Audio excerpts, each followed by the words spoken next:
안녕하세요. 자동차 읽어주는 남자 이상입니다.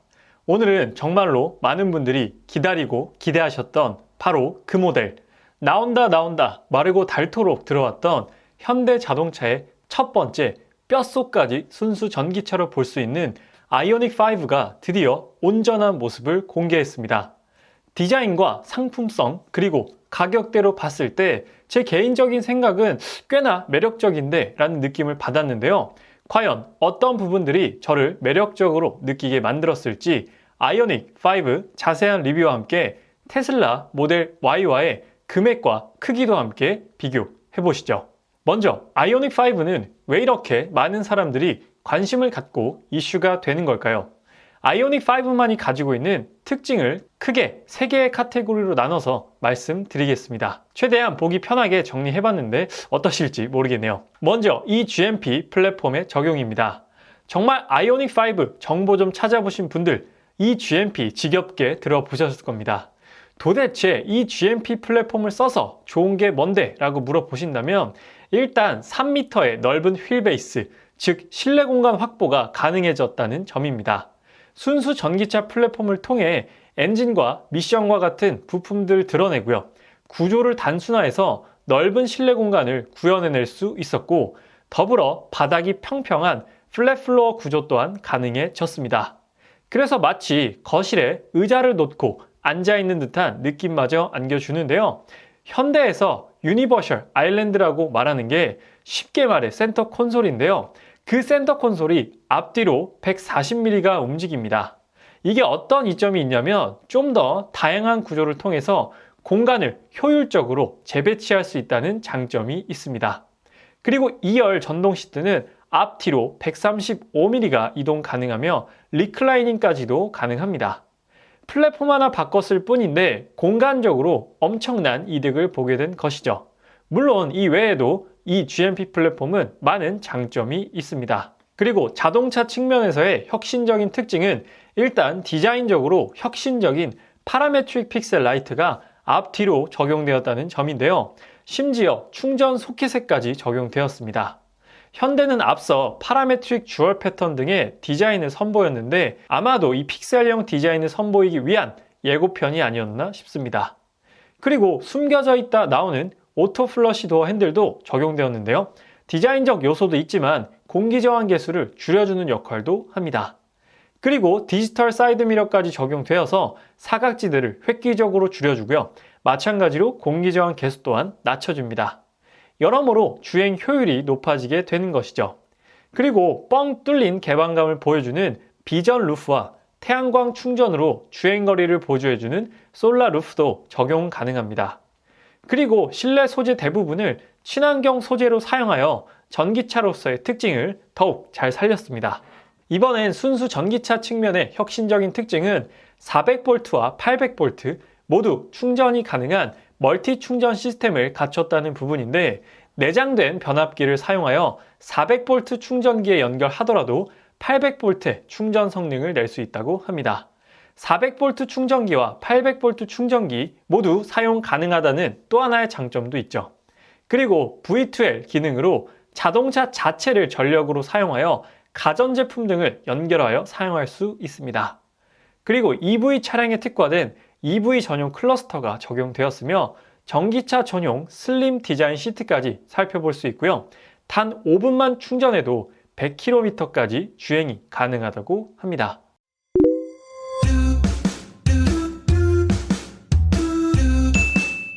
아이오닉 5만이 가진 수많은 특징을 살펴봤는데 제일 중요하고 관심이 가는 건 아무래도 트림과 가격이겠죠. 트림은 롱레인지와 스탠다드 두 가지로 나뉘며 롱레인지의 배터리 용량은 72.6kWh, 스탠다드는 58kWh입니다. 1회 충전으로 주행 가능한 거리는 롱레인지가 410에서 430km인데요. 출시 전 소문으로 떠돌았던 500km보다는 많이 줄어든 수치입니다.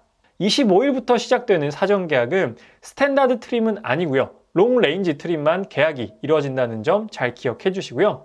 롱 레인지는 익스클루시브와 프레스티지로 또 나뉘는데 익스클루시브는 5천만 원 초반, 프레스티지는 5천만 원 중반의 금액으로 출시된다고 합니다. 전기차는 6천만 원 미만이면 100%의 보조금을 받게 되는데요.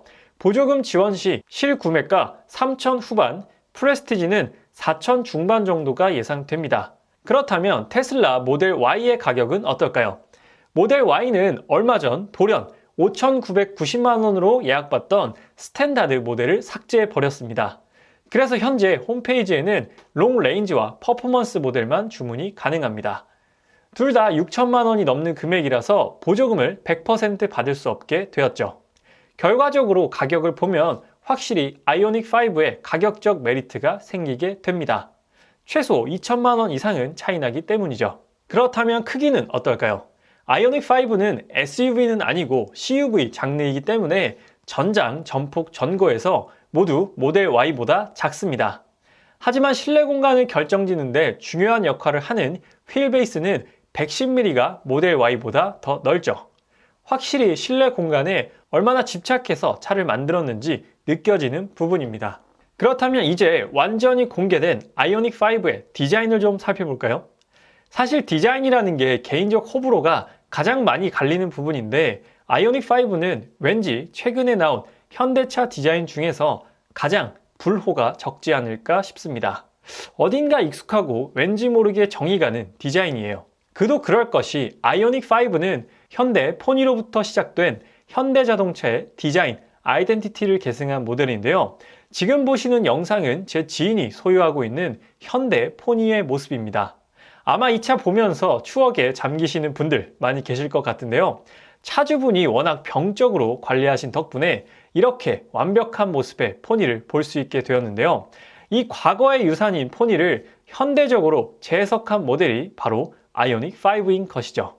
최근 트렌드인 유트로와도 잘 어울리는 그런 디자인을 가지고 있어서 젊은 층에게도 충분히 매력적으로 다가오는 것 같습니다. SUV도 아닌 것이, 세단도 아닌 것이 어떻게 보면 조금 애매한 포지션일 수도 있지만 반대로 생각해보면 그게 또 CUV만이 가진 매력이 될 수 있겠죠. 충전 중인 아이오닉5의 모습이 뭔가 다부지면서도 당당해 보이는 인상입니다. 라이트가 점등되기 전과 후의 디자인을 보면 확실히 그 인상이 달라지는데요. 전체적으로 매끈하면서도 하단 범퍼는 나름의 공격적인 디자인을 통해 심심하지 않게 디자인 잘 되었고요. 가로로 쭉 뻗은 헤드라이트의 라인은 참으로 멋진 부분입니다. 전기차는 내연기관 차량과 달리 라지에이터 그릴이 필요가 없어지는데요. 이러한 부분을 아주 잘 살린 전기차 전용 디자인이란 생각이 듭니다. 어색하지 않게 아주 멋지게 디자인된 것 같아요. 그리고 역시나 아이오닉5 익스테리어 디자인의 핵심은 파라메트릭 픽셀인데요. 하나의 픽셀이 만나 선을 이루고요. 그 선들이 면을 이루어서 이전까지 보지 못했던 유니크한 라이트를 보여줍니다. 이 부분 실물이 너무너무 궁금합니다. 상당히 멋질 것 같다라는 생각도 들고요. 리어램프도 역시나 파라메트릭 픽셀 디자인이 적용되어 있으며 현대 로고는 살짝 비스듬히 놓여져 있습니다. 올해 아이오닉5에 이어서 내년에는 세단인 아이오닉6가 출시될 예정이고요. 2024년에는 SUV 모델인 아이오닉7이 출시된다고 합니다. 전면부에 이은 측면부 또한 압권입니다. 특히나 각진 디자인을 선호하는 분들이라면 이 측면부에 빠져들 수밖에 없는데요. 저는 일단 20인치의 커다랗고 전기차답지 않은 화려한 휠이 제일 먼저 시선을 끌었습니다.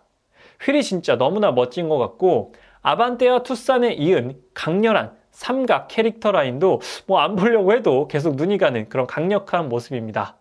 휠하우스 부분도 너무 멋진 것 같고 앞뒤 오버행이 짧고요. 휠베이스가 길어서 그런지 측면의 비례감이 상당히 좋습니다. 이 사진을 보면 측면 캐릭터 라인에 마치 손이 베일 것 같은데요. 정말 아주 날카롭게 표현되어 있습니다. 제 개인적으로는 익스테리어 디자인에서 크게 마음에 안 드는 부분은 없는 것 같아요. 충전구는 오른쪽 뒤에 위치하는데요. 전동식 충전구가 적용되었는데 추후에 자동 충전을 고려해서 만들었다고 합니다. 가까운 미래에는 사람이 직접 열고 충전기를 꽂지 않아도 주차만 하더라도 충전구가 알아서 열리고 충전기가 자동으로 꽂히는 날도 오겠죠. 이번엔 위쪽을 보면 아주 넓은 썬루프가 존재하는데요. 썬루프는 두 가지 타입으로 제공이 됩니다. 물론 옵션 사양이죠. 첫 번째는 가장 많이 선택하실 것 같은 비전 루프입니다. 테슬라만큼의 개방감은 아니지만 그래도 중앙을 가로지르는 바를 없애서 훨씬 개방감이 넓어진 느낌이네요. 두 번째는 솔라루프입니다. 태양광을 통해 충전하는 시스템인데 처음 선보였던 소나타 하이브리드에 적용되었던 솔라루프와 동일하다고 합니다. 크게 개선된 점은 없다고 하네요. 후면부 또한 상당히 입체적이면서 독특하고 확실히 전기차다운 색다름을 안겨주는 디자인을 하고 있습니다. 아이오닉5를 보고 있으면 뭔가 장난감 같기도 하고 좀 귀여워서 갖고 싶다라는 느낌이 계속 드는 것 같습니다. 왠지 아이들도 이 디자인을 참 좋아할 것 같다는 느낌이 들어요. 트렁크 공간은 SUV가 아니라서 막 엄청 넓진 않습니다. 하지만 아이오닉5는 프렁크라고 불리는 앞쪽에도 트렁크가 있어서 트렁크가 총 2개입니다. 그렇게 보면 결코 작은 용량은 또 아닌 것 같아요. 그리고 아이오닉5에는 디지털 사이드미러, 즉 카메라 사이드미러가 옵션으로 제공되는데요. 안쪽에는 외부 상황을 보여주는 모니터가 존재하게 됩니다. 왠지 이 옵션도 색다른 부분이라 젊은 소비자분들이 많이 선택하지 않을까 싶은데요. 소비자 경험을 중요시 하시는 분들이 많이 선호할 것 같습니다. 사진에서 왼쪽이 디지털 사이드미러가 적용된 아이오닉5이고요. 오른쪽이 일반 사이드미러가 적용된 아이오닉5입니다. 어느새 왼쪽에 있는 아이오닉5에 이미 적응된 것 같기도 하고요. 사이드미러 하나 다를 뿐인데 이렇게 느낌이 다르게 느껴지는 건 신기한 것 같습니다. 이번엔 대망의 인테리어를 살펴볼게요. 아이오닉5는 3m의 휠베이스를 가지고 리빙 스페이스라고 강조할 만큼 이번에 혁신적인 실내 공간을 보여주는데요. 어떤 특징들이 있는지 한번 살펴볼게요. 일단 센터 패시아는 가로로 길게 뻗어 있으며 12인치 듀얼 모니터가 적용되어 있습니다. 이건 우리가 메르세데스 벤츠에서 자주 보던 레이아웃이라 그렇게 신선하게 다가오진 않고요. 하지만 예쁘다라는 장점도 있죠. 그리고 변속기가 없기 때문에 센터 패시아가 센터 콘솔과 분리가 되어 있습니다. 이것만으로도 상당히 독특한 구조를 보여주죠. 그렇다면 전진과 후진 변속은 어디서 하냐면 이것도 역시 벤츠처럼 오른쪽 핸들 뒤에 칼럼식으로 마련되어 있습니다. 이런 걸 보면 역시 벤츠가 편하구나 라는 생각이 들기도 하고요. 그리고 핸들 디자인을 보면 D컷 핸들이 적용되어 있습니다. 이건 좀 독특하네요. 전체적인 인테리어 레이아웃은 아주 심플하면서 깔끔한 느낌입니다. 그리고 아이오닉5에는 대형 헤드업 디스플레이가 적용되었는데요. 크기도 커졌을 뿐더러 AR 증강현실 내비게이션까지 지원됩니다. 사진에서 보시는 것처럼 노란 테두리 안쪽을 자세히 보시면 증강현실 내비게이션이 작동하는 모습을 볼 수 있는데요. 제네시스처럼 14.5인치 내비게이션 화면에 나오는 게 아니라 헤드업 디스플레이를 통해서 보여주기 때문에 비로소 진정한 증강현실 내비게이션에 한 발짝 더 다가왔다고 볼 수 있겠네요. 그리고 12인치 계기판 옆에는 저렇게 가족 사진이나 메모를 붙여놓을 수 있는 공간을 마련해 놨는데요. 아이오닉5의 실내를 리빙 스페이스로 좀 더 강조하고 싶어하는 부분인 것 같습니다. 그리고 핸들 혼 커버를 보면 따로 현대 로고가 없는 걸 확인해 볼 수 있는데요. 점 4개가 찍혀 있는 게 전부입니다. 아주 희한하죠? 핸들에 브랜드 로고가 없다니. 헌데 사진 속 모든 핸들이 이렇습니다. 아이오닉 브랜드 핸들은 다 이렇게 나오는 건지 아니면 실제 차량은 다른 건지 꼭 저와 함께 실제 아이오닉이 나오게 되면 확인 한번 해보시죠. 리빙 스페이스답게 1열 좌석은 거의 안마의자 못지않게 눕혀집니다. 이렇게 누워서 차박을 하는 게 더 편하겠다 싶을 정도로 눕혀지는데요. 무중력 시트 또한 지원된다고 합니다. 사진만 봐도 뭔가 편안해 보이는데요. 각도만 눕혀지는 게 아니라 플래그십 세단에서나 볼 수 있었던 그 하단에 종아리 받침대까지 운전석과 조수석 모두 마련되어 있습니다. 이 부분 또한 정말 놀라운 부분이고요. 정말 차에서 편히 쉬라고 만든 시트인 것 같습니다. 2열 시트는 앞뒤 전동 슬라이딩도 가능하며 리클라이닝까지도 가능합니다. 거의 시트로 보여줄 수 있는 퍼포먼스는 모두 집대성해 놓은 게 바로 아이오닉5인 것 같습니다.